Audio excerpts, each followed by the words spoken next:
Le parti janséniste. Nous nous sommes surtout préoccupés jusqu'ici de définir ce que le jansénisme tendait à détruire. Nous avons trouvé en lui, toujours variée et toujours fidèle à elle-même, la même volonté d'agression contre les prérogatives du moi aristocratique.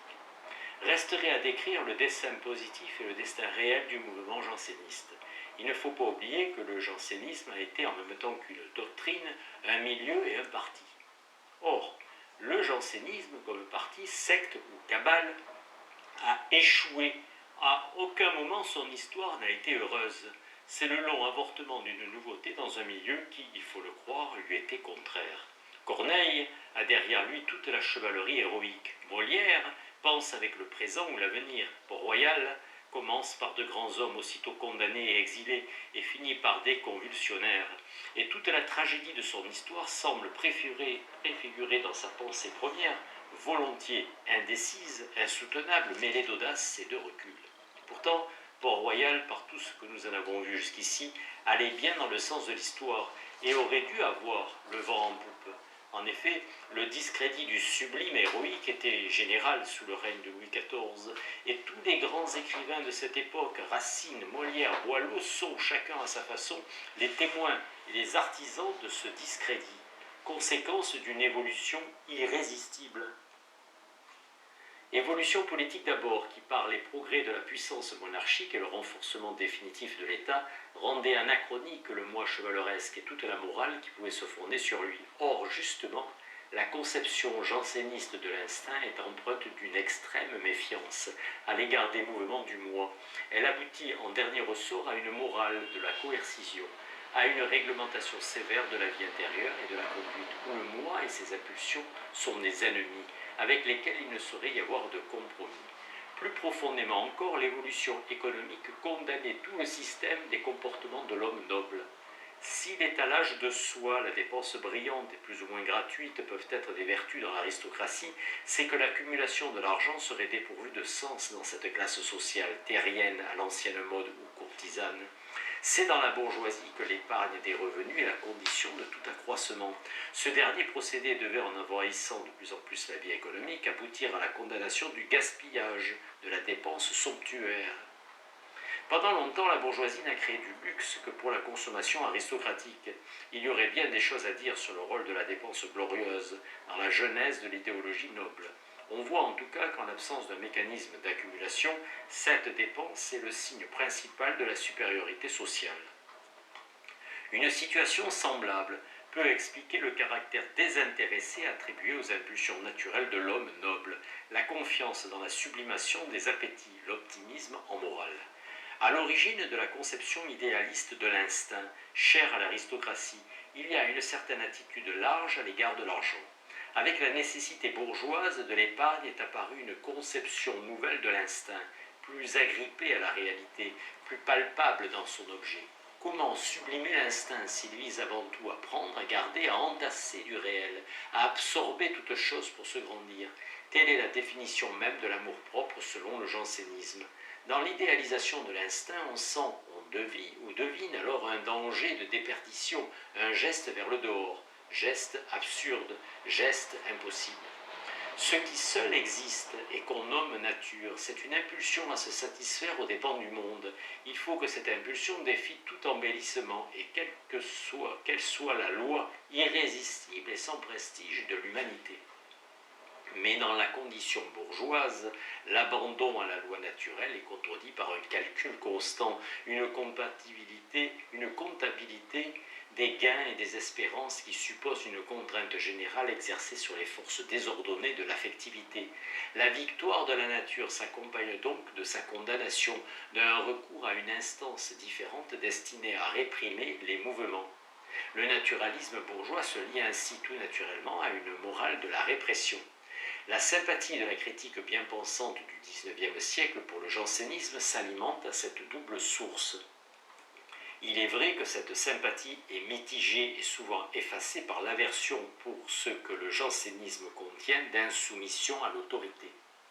Car le jansénisme a fortement contribué à accréditer les deux postulats éminemment bourgeois l'un et l'autre de la toute-puissance de la nature et de la nécessité de la contenir durement. Par là, il a créé un caractère bien différent de celui du gentilhomme impulsif, paradeur et gaspilleur, un type à la fois positif et contraint, conscient de ses appétits et guindé contre leur désordre.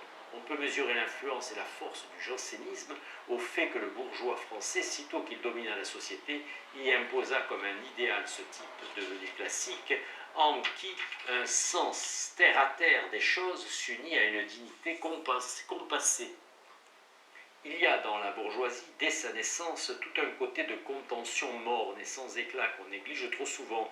On imagine trop exclusivement la bourgeoisie montante sous un aspect riant, hardi, naturaliste, au sens épanoui. La réalité est différente, surtout au XVIIe siècle. Sainte-Beuve, à qui l'idée de définir socialement le jansénisme ne paraissait ni déplacée ni saugrenue, y constate à plusieurs reprises l'action prépondérante de la haute bourgeoisie et surtout de cette élite de la fortune et de la culture qui constituait au sein du tiers-état la catégorie des Robins. Port-Royal, écrit-il sans détour, fut l'entreprise religieuse de l'aristocratie de la classe moyenne en France. Et il remarque que presque tous les grands hommes du jansénisme sont issus de cette aristocratie bourgeoise. Les Lemaître, les Arnaud, les Sainte-Marthe, les Pascal, Nicole, Domas, pour ne citer que les noms les plus connus. Il est naturel que la bourgeoisie ait eu pour interprète ces éléments les plus cultivés, les plus considérés, les plus proches de l'aristocratie. Le reste ne comptait guère. Sans doute les Robins étaient-ils déjà des privilégiés, mais ils formaient une catégorie sociale très distincte encore de la noblesse dans le sentiment public et dans le sien propre, et qui, déçue par l'expérience de la Fronde, réagissait par un sentiment de dignité hostile aux insolences dont elle était toujours l'objet de la part des aristocrates. On lit dans les pensées de Domas, magistrat et juriste, janséniste notoire et ami de Pascal, la réflexion suivante. Les gens d'épée appellent les officiers, on appelait officiers les détenteurs d'office, les Robins. Gens d'écritoire, il faut appeler les officiers gens de tête, et eux gens de main. Bourgeoisie, malgré tout, elle tâchait de l'être avec le plus de grandeur possible, d'où l'aspect imposant de cette réfutation, étayée sur la majesté du christianisme, de tout le système moral qui justifiait son infériorité. De tout cela, il résulte bien que Port-Royal traduisait un mouvement profond de la société française, qu'il avait ses racines dans un milieu relativement neuf et robuste. Pourquoi, s'il en est ainsi, a-t-il à ce point échoué? Cela paraît d'autant plus surprenant qu'en un sens, et comme philosophie à la fois naturaliste et répressive, il a bien imprégné tout l'esprit du siècle de Louis XIV.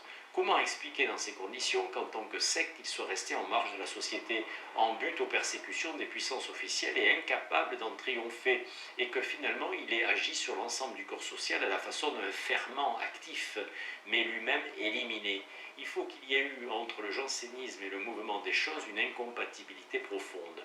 Ce désaccord, comme on peut le voir à chaque moment de l'histoire de Port-Royal, a porté sur la question de l'autorité et de l'obéissance.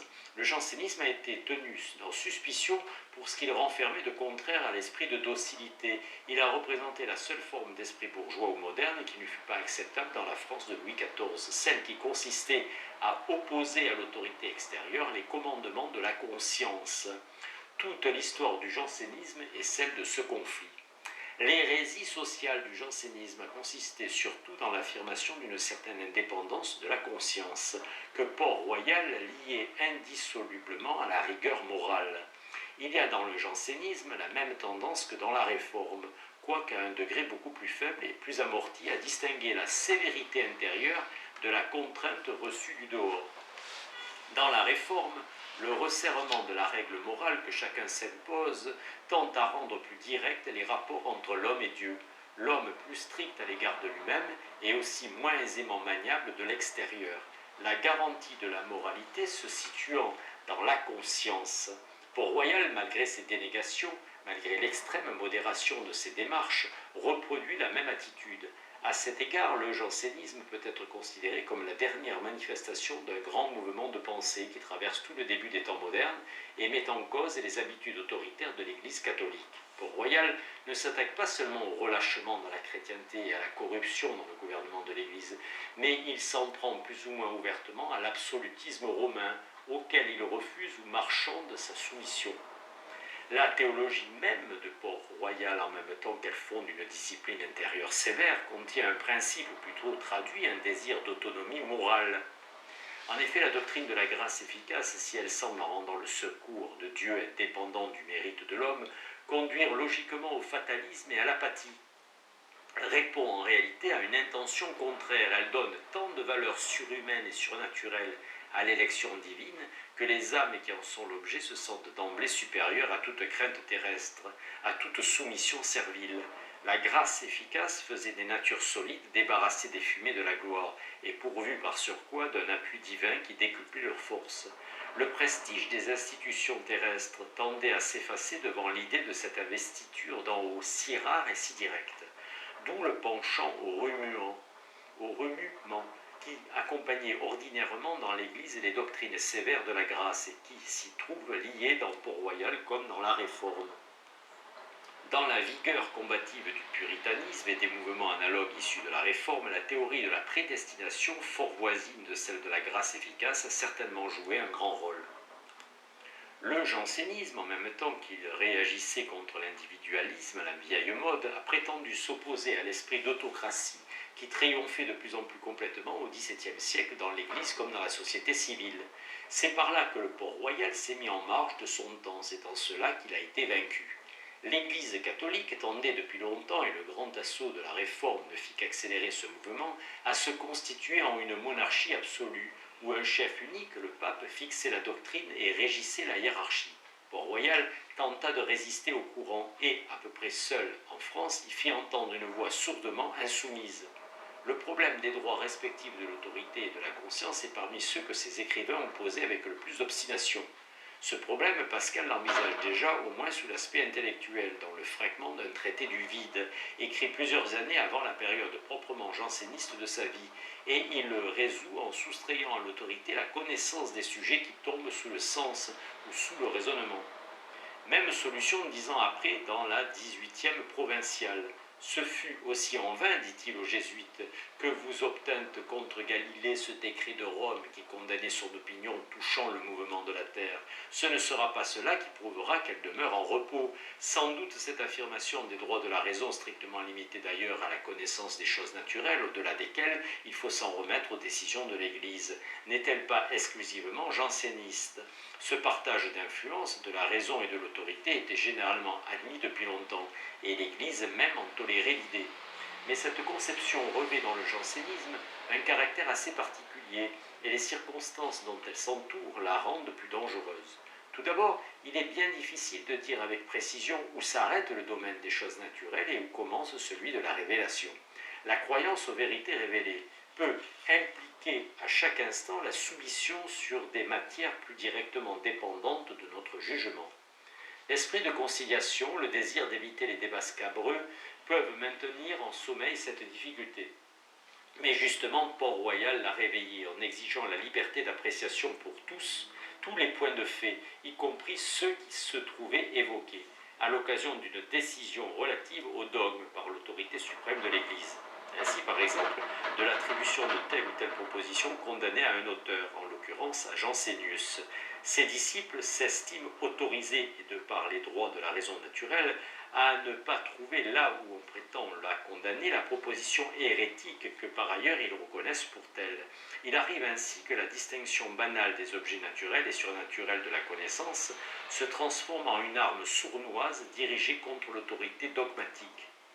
À cette séparation du fait et du droit célèbre dans l'histoire du jansénisme, un des ennemis les plus acharnés de Port-Royal, que nous connaissons déjà, Desmarais de Saint-Sorlin, objectait assez justement que la nécessité d'examiner librement le fait pourrait conduire à chaque instant à refuser le respect à l'autorité, même reconnue, ainsi qui assure que l'hostie ait été réellement consacrée et par un vrai prêtre.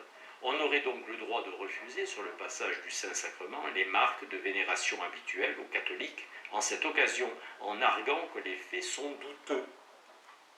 L'argument est moins sophistique qu'il ne semble. Il faut choisir entre la pensée qui se détermine du dedans et celle qui se plie à des suggestions extérieures toutes puissantes et perd l'habitude d'en discuter ou d'en contrôler le bien fondé. Pascal veut que la raison, quand elle renonce à ses droits, le fasse de bon gré. Il n'y a rien de si conforme à la raison que ce désaveu de la raison.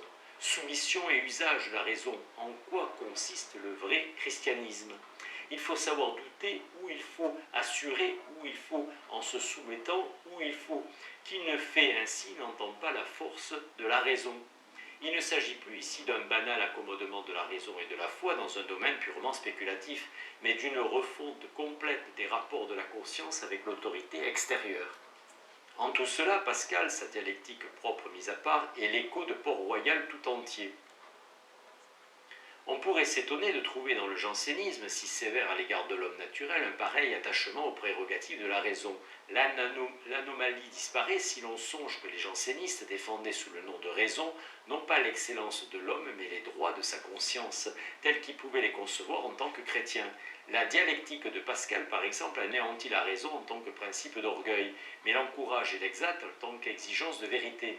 L'exercice de la raison apparaît comme une simple nécessité de la conscience, mais sous cette forme, il est indispensable à la foi. C'est l'amour propre, écrit Nicole, qui porte les hommes à croire qu'on ne pêche point en obéissant, parce qu'il aime naturellement la sûreté et qu'il serait ravi de voir son chemin si bien marqué qu'il ne put craindre de s'y égarer. Dieu n'a pas voulu s'accommoder de cette inclinaison des hommes. Il a voulu qu'il y eût piège partout et tentation partout. Ainsi, les véritables obéissants ne croient point que leur chemin soit entièrement hors de danger, ni qu'ils puissent marcher les yeux fermés. Ils ne se croient pas dispensés de demander à Dieu la direction de son esprit pour s'y conduire. Il faut entendre qu'ils doivent s'adresser à Dieu directement par-dessus les puissances établies. Autrement, continue en effet Nicole, il serait non seulement esclave, mais adorateur d'un homme mortel. Toute la raison janséniste, et bien là, c'est une critique de l'obéissance aveugle. C'est le moyen de se soustraire dans les rapports avec Dieu aux injonctions de l'autorité. L'exercice de la raison ainsi entendue n'est pas seulement toléré, il est exigé pour la sauvegarde de la foi véritable, car la servitude conduit à la superstition, et toutes deux sont la ruine de la religion. On sait l'éloignement des jansénistes pour la dévotion purement extérieure et superstitieuse. On voit aisément que cette solution nouvelle du problème de la raison et de l'autorité, moins éclectique, plus violente que la solution ordinaire, était aussi plus redoutable à la tranquillité de l'Église. D'ailleurs, sur le plan du gouvernement ecclésiastique, l'esprit janséniste se traduisit par une opposition plus ou moins ouverte à l'absolutisme papal envahissant et à l'affirmation déjà triomphante en fait de l'infaillibilité pontificale. Dans les pensées, il n'y a presque plus que la France où il soit permis de dire que le concile est au-dessus du pape. Les jansénistes repoussaient l'idée d'une église organisée à la façon d'une monarchie absolue, le chef imposant d'en haut et du dehors sa volonté aux membres. Ils considéraient volontiers l'église comme une communauté en même temps que comme une monarchie. En considérant l'église comme unité, dit Pascal, le pape qui en est le chef est comme tout. En la considérant comme multitude, le pape n'en est qu'une partie. La multitude qui ne se réduit pas à l'unité est confusion. L'unité qui ne dépend pas de la multitude est tyrannie. Et encore, l'unité et la multitude. Erreur à exclure l'une des deux. Le jansénisme, en essayant de remonter l'irrésistible courant qui entraînait l'Église, se heurtait tout naturellement à la société de Jésus, incarnation tentaculaire dans toute la catholicité de l'autorité croissante de Rome. Les deux forces qui animaient Port-Royal et les jésuites n'étaient pas seulement contraires dans leur inspiration philosophique ou morale, mais dans leur essence politique. D'une façon générale, Port-Royal se défiait des réguliers, contraints le plus souvent par la règle de leur ordre à une discipline passive et directement rattachée à l'autorité romaine qui s'en servait pour bouleverser à son profit les traditions gênantes. Les jésuites étaient les plus marquants, mais voici comment Pascal fait parler un dominicain auquel on demande pourquoi il accepte de s'allier aux jésuites malgré sa conviction profonde. Il s'agit du procès et de la censure d'Arnaud en Sorbonne. Les dominicains avaient contribué à la condamnation. Nous dépendons des supérieurs, ils dépendent d'ailleurs, ils ont promis nos suffrages, que voulez-vous que je devienne? Nous l'entendîmes à demi-mot, ajoute Pascal, et cela nous fit souvenir de son confrère qui a été relégué à Abbeville pour un sujet semblable. Cependant, les jansénistes, quel que fût leur désir de ranimer le corps de l'Église pour lui faire secouer l'excessive tutelle romaine, demeuraient bien en deçà de l'idée d'une Église démocratique. Ils pouvaient parler avec admiration de l'Église primitive, où parfois la foule des fidèles faisait les évêques. Ce n'était là qu'un souvenir édifiant et légendaire. Les jansénistes, ceux au moins du XVIIe siècle, se préoccupaient même assez peu des droits du petit clergé. L'échelon important à leurs yeux, celui au-dessous duquel ils ne descendaient guère et qu'ils auraient voulu voir moins dépendant de Rome, c'était l'épiscopat. Notez pourtant le mouvement des curés de Paris et de Rouen venant à la rescousse des provinciales contre les jésuites en 1656. Pascal leur prêta même sa plume, mais c'étaient des curés de grande ville, gens relativement importants et notables. Saint-Cyran déplorait que les évêques ne fussent plus choisis par les chapitres comme jadis et que l'Église les reçût d'en haut. Tout Port-Royal déplorait de même le fait que les évêques, résidant souvent loin de leur diocèse, n'y gouvernaient plus de façon réelle et proche, mais prenaient leur inspiration à la cour ou chez le nonce. Ainsi, ce que Port-Royal eût rêvé de substituer à la monarchie romaine, c'était, comme le dit Sainte-Beuve, une aristocratie sous la conduite des évêques. Le patriciat de la haute bourgeoisie, ou le jansénisme selon Sainte-Beuve, plongeait ses racines, voyait volontiers le gouvernement des choses religieuses aux mains d'un patriciat ecclésiastique. Dans la société civile, la même prétention eût été plus difficile à concevoir et à formuler. L'absolutisme royal était plus directement redoutable et moins discuté. Le haut tiers État ne pouvait être pour toutes sortes de raisons qu'un opposant bien timide. Mais si le loyalisme politique des jansénistes n'est pas douteux, il n'est pas douteux non plus que leur disposition générale d'esprit, leur façon de concevoir la discipline et l'obéissance, détonnaient dans la France de Richelieu et de Louis XIV. On leur fit bien sentir, en les traitant pour quelques lointaines aspirations à l'indépendance, avec la même rigueur qu'on aurait appliquée à des ennemis conscients du pouvoir. Hostile à l'autocratie en même temps qu'au vieil esprit féodal, le jansénisme fut comme une velléité de la haute bourgeoisie de fonder la vie religieuse et sociale sur une discipline plus grande, mais plus imprégnée de conscience. À travers lui, on peut apercevoir ce qu'aurait été en France le gouvernement des notables, s'il avait pu s'y établir. Avec le gouvernement des notables, bourgeois importants, Robins, seigneurs, si les seigneurs avaient été capables de renoncer à leur insolence et à leur désordre, Port-Royal renfermait en germe, dans le mélange de règles et d'indépendance qui le caractérise, toute une entreprise de renouvellement et d'émancipation, au sens évidemment très mesuré où les notables pouvaient l'entendre. Le jansénisme aurait peut-être réussi si la France avait pu devenir un pays de patriciats solides et conscients, un pays de constitution sévère et de légalité. Il faut remarquer que le gouvernement des notables aurait assez bien correspondu à l'esprit de la réforme française. Ainsi, Calvin donne des préférences à un régime qu'il appelle sans doute aristocratique, mais qu'il définit très largement comme étant la domination gouvernée par les principaux et gens d'apparence.